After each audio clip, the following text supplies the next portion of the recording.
Guys, what's up? Welcome back to my channel. Today we're going to be going over how to use MyFitnessPal to track your macros.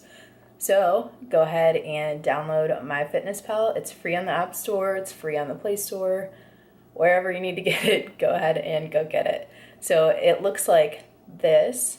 This is the icon. It has like an Under Armour and a jumping person or whatever. MyFitnessPal is partnered with Under Armour. So I'm going to show you guys step by step how to use MyFitnessPal. So the first thing that we want to do is sign up with our email, and let's say your goal is to lose weight. For this part, just be honest with it. I'm pretty active, so I'm going to click on active. I'm a female. Then we're going to put in your birthday. I was born in 95, August 30th.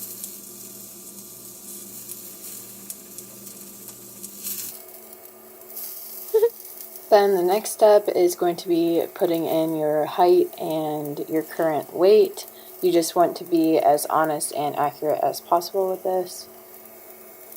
After putting in your weight, you want to put your target weight loss, so how many pounds per week you want to lose.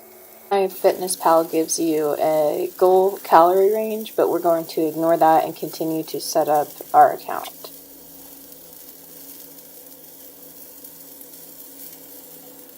So as an example, we're going to add a Snickers bar to breakfast today. So you're just going to go up, type in Snickers under breakfast, and I searched Snickers, found it, and I'm going to click on servings to put in 2 Snickers bars. So I'll click on that, give myself 2 Snickers bars, and then click on the check mark to add it to my diary. The next thing we're going to use is the barcode scanner feature on MyFitnessPal, and I'm just using it to scan my egg makers for my scrambled eggs. You can see I scan it, and then I'm going to put in how much I'm going to use as well, the serving size. You can adjust that, and you can adjust how many servings you use. So here's me using my scale to make sure that I am getting the correct amount that I'm going to put into MyFitnessPal in a second.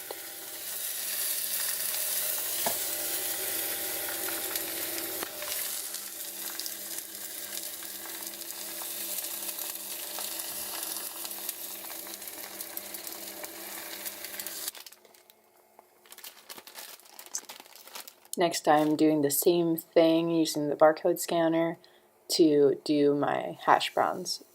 I'm just doing my entire breakfast here, just to give you more examples on how to use MyFitnessPal.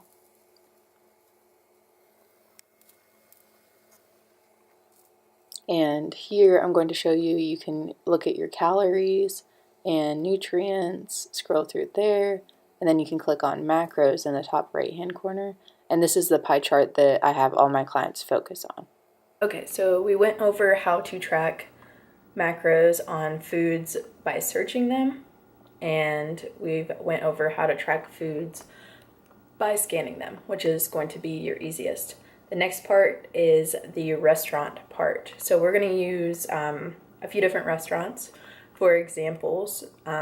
One that has all their macros on MyFitnessPal already, and one that doesn't. So let's get started. We're going to use Chipotle as an example. So on MyFitnessPal, we're going to go to the search part, and I'm going to type in Chipotle. And whenever you type in Chipotle, it gives you a menu option. So you're going to click on View Menu. And you can scroll through here, and they literally have their entire menu. So all I need to do, let's say that I'm doing a bowl, I can click on cilantro brown rice and add 1 serving of that to MyFitnessPal. 1 serving is going to be 4 ounces. They normally do not give you 4 ounces. So my best recommendations are to overestimate this. You can put 4.5 ounces or 5 ounces on MyFitnessPal, or you can ask them to put your rice in a separate cup. They have little 4-ounce cups If you ask them to put it on the side, usually they will, and it's a lot easier to track that way too. You can do that with all of their sides. Some of them, like sour cream, their sour cream is 2 ounces per serving. So make sure that if you get sour cream, you get it on the side, get half a cup. Let's say that you're bulking. So if you're bulking, you can underestimate these a little bit. If I'm in a bulk, then I just click it and I go.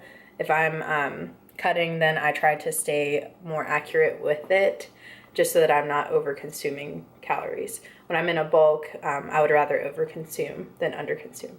So I hope that makes sense. The next one that I want to go over is a restaurant that, let's say you went out to eat. My favorite restaurant is Samantha's. It's a local breakfast place.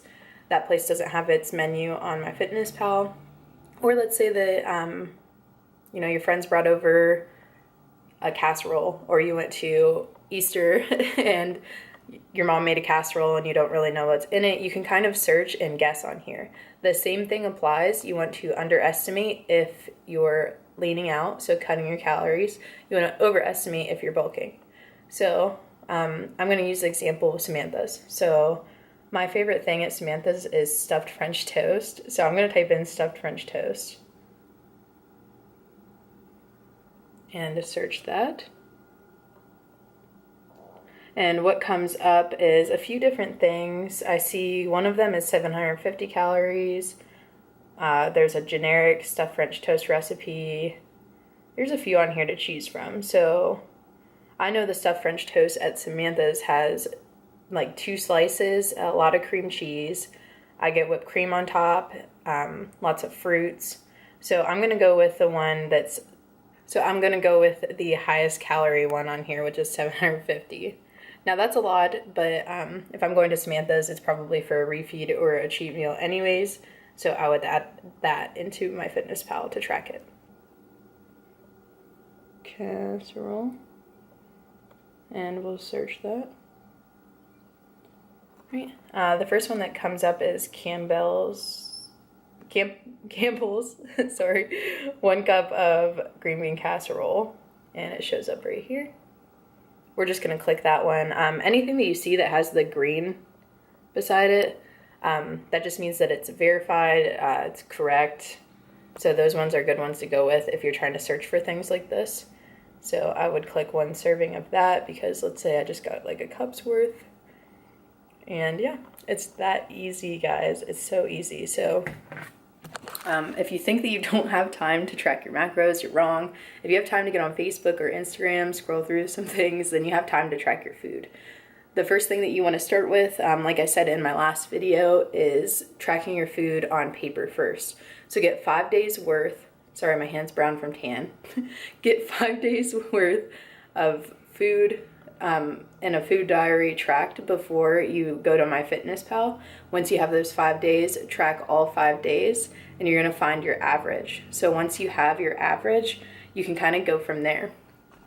So once I have my average calories, macros, then I know if I can cut them or increase them. You can kind of tell with how your body weight's going. If your body weight is not fluctuating at all, then you know that those calories you're having now on average, your average macros, are the ones that you're maintaining at. So if you're trying to cut, then you would cut them down. If you're trying to bulk, you would bulk them up. Getting those exact numbers is where a coach or a nutritionist or a dietitian would come in handy. They would kind of tell you the exact numbers that you should be going for, right? And in my next video, I will show you guys how to do that on your own. How to either cut your calories or bulk without harming yourself, without being miserable. So you can see that in my next video. Thank you guys so much for watching. I hope you learned how to use MyFitnessPal the right way and how to track your calories. I'll see you guys in the next one.